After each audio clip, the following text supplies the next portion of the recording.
News channel पर जो भी वक्ता ने कहा वो उसकी अपनी राय है, जिसकी पुष्टि नेशन न्यूज इंडिया नहीं करता। धन्यवाद।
आज का जो माहौल है, इतना बुरा हाल है, उसके बारे में आप क्या कुछ कहना चाहेंगे? मुझे केवल ये कहना है कि ये जो सांप्रदायिक जहर है, ये जो सांप्रदायिक घृणा है, ये जो गाली गलौच वाली भाषा है, इसके खिलाफ अगर काम करना है तो हर धर्म के व्यक्ति को, हर जात के व्यक्ति को अपनी अपनी जात के लोगों को समझाना है। होता क्या है कि हम दूसरों को बता रहे हैं लेकिन अपने समाज के साथ काम नहीं कर रहे हैं। जैसे ब्राह्मण हैं तो ब्राह्मणों की ये जिम्मेदारी है कि वो ब्राह्मण लोगों को समझाएं कि वो सांप्रदायिकता फैलाने को रोकें, सांप्रदायिक भाषण ना करें। दलित हैं तो दलितों की जिम्मेदारी है कि वो अपने समाज को समझाएं कि वो सांप्रदायिक भाषण ना करें। हिंदू अगर अपने आप को कहते हो तो सोचो कि आपकी जो तस्वीर है वो एक ऐसी तस्वीर बन रही है कि अलग थलग पड़ने वाली। तो इस कार्यक्रम में हमारा मकसद यही है कि लोगों को ये बात समझ में आए, इस देश को अगर हमें अपने बच्चों के लिए सुरक्षित बनाना है, समाज को सुरक्षित बनाना है, तो हमें अपने अपने समाज को समझाना है कि सांप्रदायिकता वो जड़ है जिसने भारत को विभाजित किया है। उमर खालिद जैसे लोग जेल में हैं, उसमें समाज और ये सब कहाँ से आ गया? पढ़े लिखे लोग जेल में हैं। देखिए, मैं समझता हूँ स्टेट जो है पार्टीजन है। स्टेट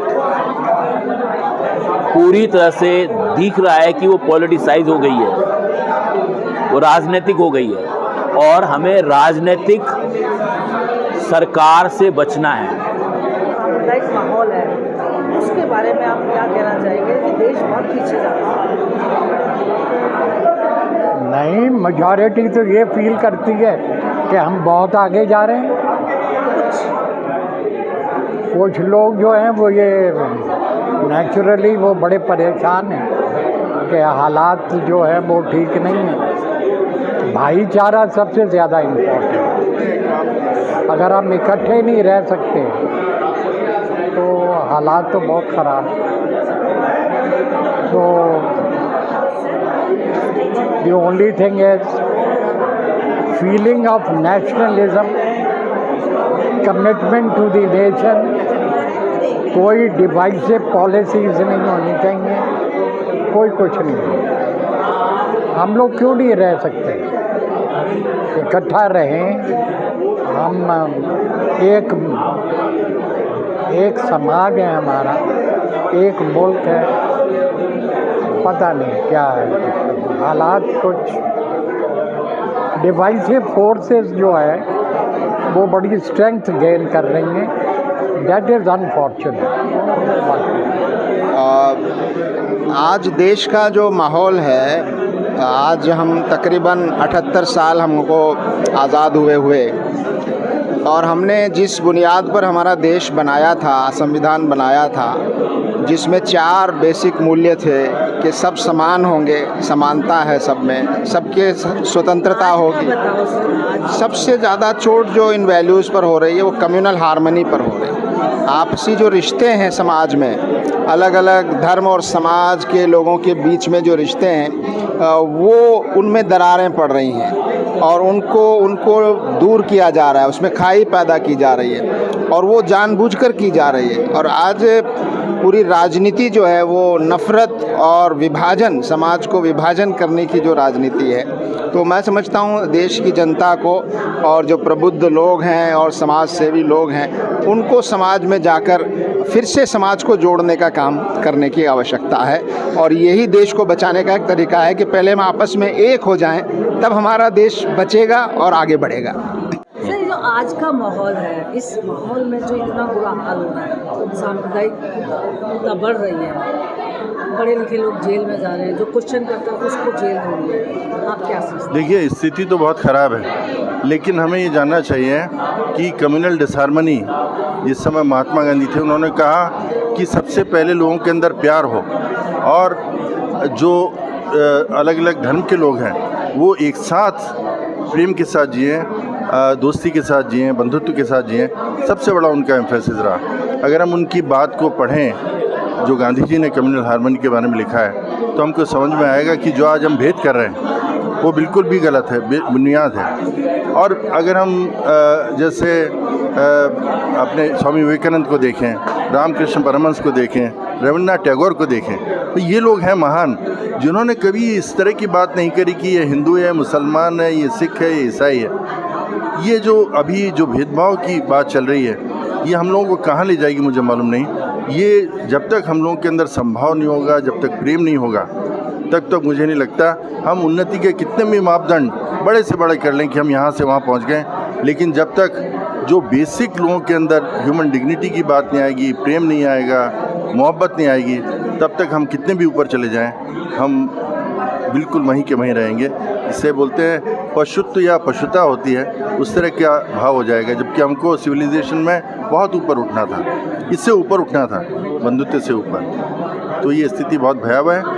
केवल बात से नहीं होगा, मुझे लगता है काफ़ी लोगों को मिलकर के इसके बारे में बात करनी पड़ेगी। हम लोगों को एक तरह की शपथ लेनी पड़ेगी, हर एक व्यक्ति को, जहाँ जहाँ आप रहते हैं वहाँ लोगों से शपथ दिलवाएं और कहें कि हम लोग एक हैं, हम लोगों में कोई भेदभाव नहीं। ये बहुत ज़रूरी है।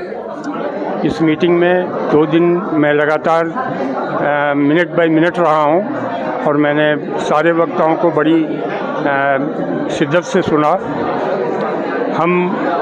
मैं खुद अपने विचार से ये कहना चाहता हूँ कि जो एकेडमिक्स या जो जुडिशियरी के लोग यहाँ आए, जो एडमिनिस्ट्रेशन के लोग आए, जो PUCL के लोग हैं, सब लोगों ने अपनी अपनी बातों को बहुत अच्छी तरह से रखा है और देश को वाकई जो ज़रूरत है वो इसी तरह के एजुकेशन की ज़रूरत है। पब्लिक हमारे देश की जो है वो अभी मेरे विचार से उतना मैच्योर नहीं हुई है पॉलिटिकली जितना उसको होना चाहिए, और पॉलिटिक्स इतनी गंदी हो चुकी है कि वो अपने इन प्रकार किसी भी प्रकार के वक्तव्य दे करके जनता को जो है वो मोड़ लेते हैं, भीड़ क्रिएट कर लेते हैं। तो इन सब चीज़ों को जो है जनता को ही रोकना होगा, बाकी और कोई मशीनरी नहीं है, क्योंकि पॉलिटिक्स में जितने भी दल आएंगे वो सब किसी न किसी तरह से हम ही लोगों को गुमराह करेंगे। मतलब जनता को खुद समझना है, जनता को खुद समझना है। जनता तभी समझ पाएगी जब उसके पास जो है समझ को हम पैदा करें, और PUCL ये काम कर सकती है।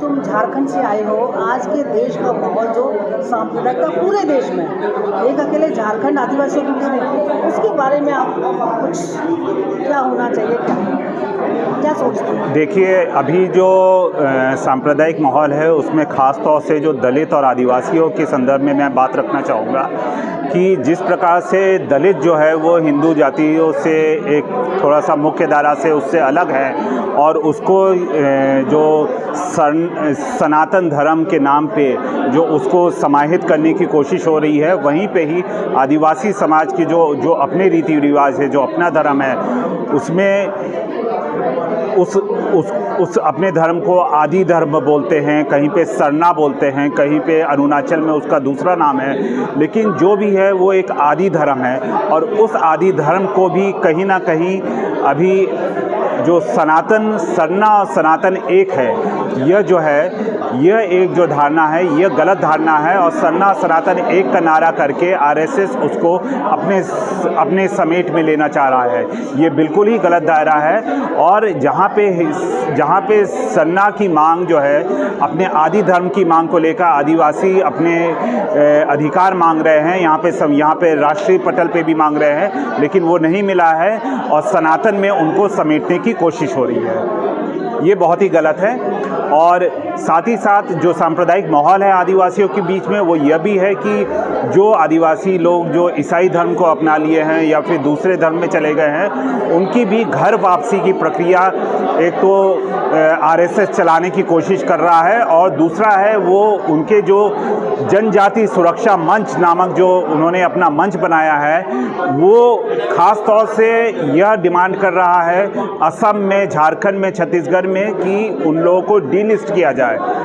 हम मानते हैं, ये एकदम स्पष्ट रूप से जानते हैं कि आरएसएस जो है ये एक तरह से आरक्षण विरोधी है, मनुवाद वो थोपना चाहता है और दलितों का और आदिवासियों का आरक्षण समाप्त करना चाहता है। तो जो लोग जो है जो ईसाई धर्म में चले गए हैं उनका आरक्षण समाप्त कर रहा है, और अभी मनुवाद के नाम पे सरना को भी अपने भीतर में ले रहा है।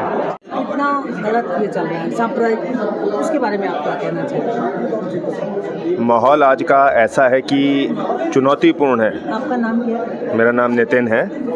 माहौल आज का वाकई बहुत चुनौतीपूर्ण है, और इस माहौल में जहाँ तक सांप्रदायिक सौहार्द की बात है, जहाँ तक सांप्रदायिक धरातल पर जिन चुनौतियों का हम सामना कर रहे हैं, वो चुनौतियाँ अपने तरीके से इतनी जटिल हैं कि आखिरकार उन चुनौतियों से किस तरह से जूझा जाए, उन पर प्रहार किस तरीके से किया जाए, ये एक बहुत बड़ा प्रश्न है। आज बात इतनी सीधी नहीं रह गई है कि आप कट्टरता को सीधे सीधे जाके तर्क से काटें। आज माहौल इस तरीके का हो चला है कि कोई कुतर्की बात भी चिल्ला कर बोलता है, जिसको हम इनफैक्ट पोस्ट ट्रुथ का ज़माना भी कहते हैं। पोस्ट ट्रुथ यही है कि आप कोई चीज़ गलत मानते रहिए, आप बोलते रहिए आप सही हैं। तो अब इस तरह के सिनेरियो को आप किस तरह से डील करेंगे, सबसे बड़ी चुनौती ही यही है। कहाँ तो तय था चरागां हर एक घर के लिए, कहाँ चराग मयस्सर नहीं शहर के लिए, कहाँ तो तय था तेरा निज़ाम है सिलदे ज़बान शायर की, ये एहतियात ज़रूरी है इस बहर के लिए, कहाँ तो तय